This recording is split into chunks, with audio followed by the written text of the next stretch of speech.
audience, weren't there? People were wearing a lot of yellow. What's that all about? Well, I've had a couple of requests, but I'm staying on for a bit longer. And it's near time for a poem. Well, they're quite pastel-y, aren't they, the people, that audience? Girl came up to me, a tear welled in her eye. She asked me what would happen when Sam, her rabbit, died. I said we'd get a shoebox and put dear Sam inside. We'd bury him beneath the swing that stands next to your slide. And then we'll have a party, the best you've ever seen. Play party games, eat sausage rolls, have jelly with ice cream. When she heard my story, all she could say was, wow, why wait until the day he dies? Let's kill the bunny now. Now, the reason I told you that... I used to have a guinea pig when I was little. I'm happy with myself today. I actually hit a rabbit on the way here today. Not with the car, when it was... Little one. We'll do a song about it in a minute. His name was Orinoco, because that's what the Wombles were big at the time. But he died after about 3 months. I fed him a kebab and he didn't like it. And he was 11 years old when I first got him. Might have been the chilli sauce on it that done him, I don't know. And he had his own little business. He had a little window cleaning round. Peter bread, He'd go round I don't people's know. houses with a little bucket of soapy water, and he'd lather himself up and throw himself... See, here we go, there with the guinea pig song. Squeeze it off with his thick lips as he slid down. He's no longer here with us, and I miss him a lot. He's not dead, he just lives in Portugal, so I never hear Well, in from actual him fact, at all, he is but dead, as I said, but I fed him a kebab. I I was only about 8 at the time. I thought he might like it. Sit there going, ooh, but they don't, they're a lot cleverer than that. I didn't force it on him or nothing, you know, I just left it there for him, because I didn't have it all. Who's ever had a guinea pig? And it goes like this. When he smiles, he's just a guinea pig. And when he drives, then he's a mini pig. And when Clever song, he this. smokes, he's a naughty nicotine pig. This is written by a bloke in New York, in actual fact, that let me use this. Of ours. When he says don't, he's a strict disciplinary pig. And when he eats Chinese, then he's a Mandarin pig. When he plays strings, he's a Russian violin pig. Violin pig, that's that guinea pig of ours. And when he throws, he's a jolly javelin pig. Then he gets Clever play on words, isn't it? See, look, I've got a picture of David Copperfield on the front there. See, he's my idol. David Copperfield, well, not really, just I needed a big badge to put on the front pocket. So I just say he's my idol, really. But he seems alright, you know, I don't know him. You know, I've never met him. Well, I did meet him once, just say hello. I went to see him in Birmingham at the, I forgot what it was, the NEC or something.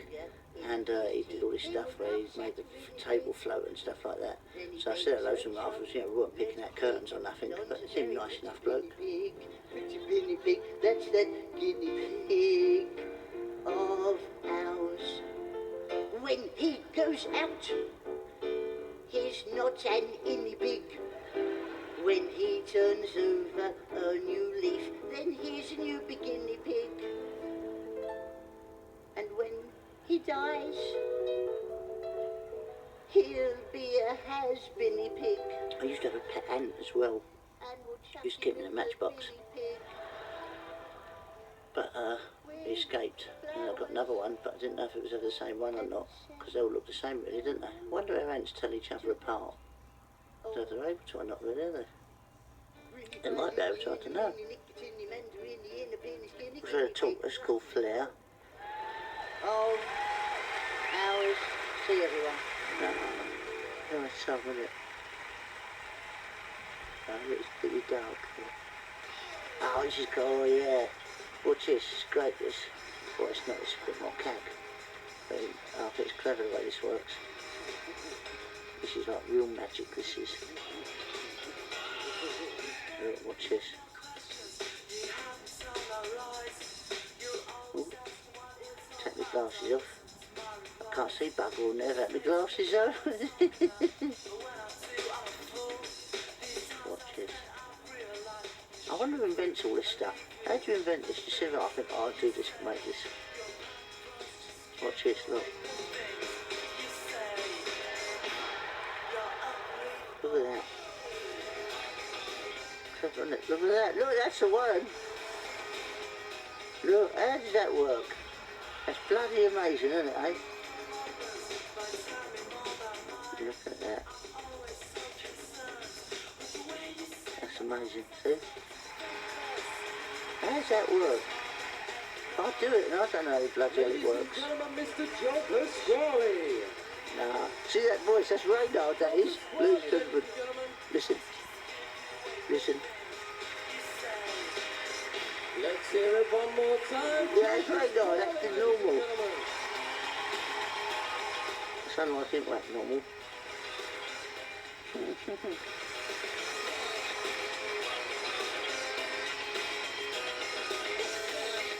Oh, this is clever. I like this. Watch this. How'd you put that water in there? Where's it go, though? Where does it go? Watch. Watch. Look at that. Look, where's it go? See? That's proper magic, that is, isn't it? Get on your nerves, get on your nerves, get on your nerves. Come on, now. Look at that, look. Look, I'm like a rock star, aren't I? They reckon that comedy is a new rock and roll. If that's the case, then I must be Roger Whittaker. Oh, and a bit of gig back there again. This side, go! Out.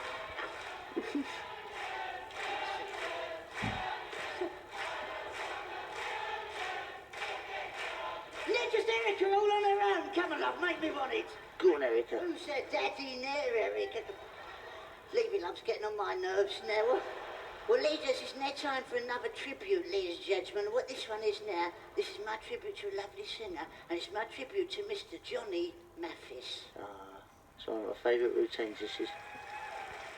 Thanks, I haven't Johnny. done this for years and years and years, one of my favourites. This is one of the things, matter of fact, I did this on New Faces, the very first time I did this in 1987. My tribute to Mr. Johnny Mathis. And who was it? Ken Dodd said I was a comedy genius, and Nina Mishka said that I was just complete prat.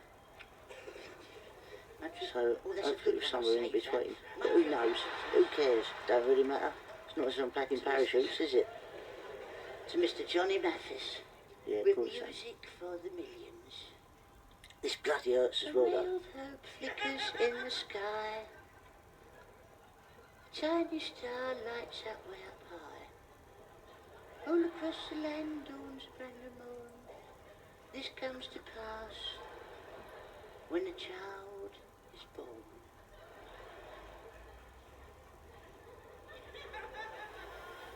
What lovely words,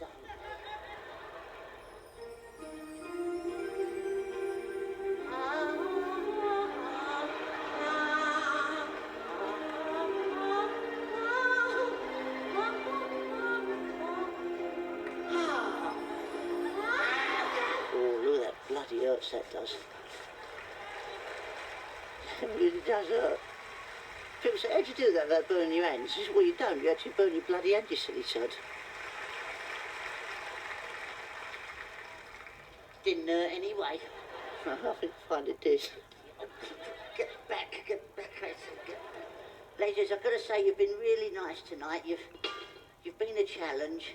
And no, it's not. It's been great. I've enjoyed yourselves this evening. It's been all right, because you know, a lot of people say to me afterwards, they go, Joe, that was complete cack. And I go, I know. But I think there's too many bad things going on in the world. You can't come out and have a couple of hours of cack every now and then. There's something wrong with us, isn't there? I know it's cost you £14.50, but you know, and that's a lot of money. If you ain't got £14.50, so if you have got loads of money, £14.50 ain't that much, is it? You find it down the back of the settee or something. But if you ain't got none, say you gave one of those blokes from like those selling the big issue, gave them £14.50. So yeah, there's £14.50. What are you going to do with it? They said, well, I ain't watching that cat with it, wouldn't they? They'd go, do something decent with it, like buy food. Because I phoned up Domino's Pizza the other day, right? And a bloke answered the phone and went, hello, Domino's. I often wonder about these people who sell the big issue, because sometimes in the street, people stop you and go, oh, big issue, and they recognise, go, oh, you're that bloke off the telly. And you go, well, if you're homeless, how come you recognise? Where have you got a telly then? Yeah, I never understand that. And they sent round Diana Ross. I wonder why it always is that homeless people always drink Tennants as well. It's a bit ironic as well, isn't it? And I always tell them it comes from my family, especially my granddad, right? Because my granddad, he was an Elvis impersonator, and there weren't a lot of call for that in 1938. And Because my dad, right, my dad was a librarian, and when I was born, I was 3 weeks overdue, and he fined me mum £1.50. And my mum, my mum was a Methodist, and my dad was a spiritualist, which made me a methylated spirit.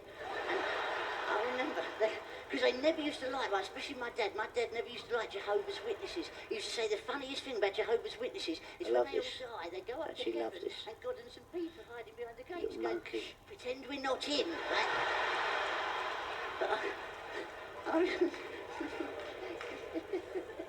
But I remember one of my earliest memories, right, was my 7th birthday, right? My mum A friend of mine makes all this stuff for me. Right, and it was on my birthday. I was He's a 7 really years clever old, bloke. and my granddad was out the back. Because you just say to him, listen, I want this idea where I put this monkey together and it, you know, rides off into the sunset, and he'll just do it. You know, no questions asked. Really clever bloke. So if you're listening, Paul, it's all cack. Picked me up and threw me in the air and walked away. Look how sweaty I am. Look, I'm right in the minute. He was standing over me. He said, well, it's your birthday. Yeah, don't look too bad still, though, does it? He said, what would you like? I'll get you whatever I can. So I said, well, Grandad, I often think about shaving my head, though, and just having a wig on. Just for a laugh. I know it's a bit extreme. But a bit laugh, isn't it? He bought me a monkey today. And I thought, if I've got a bike, he's got one, and we could go out together riding down the park. He went, that's a nice idea then. What's your monkey's name? So I said, Spank. He went, oh, that's nice.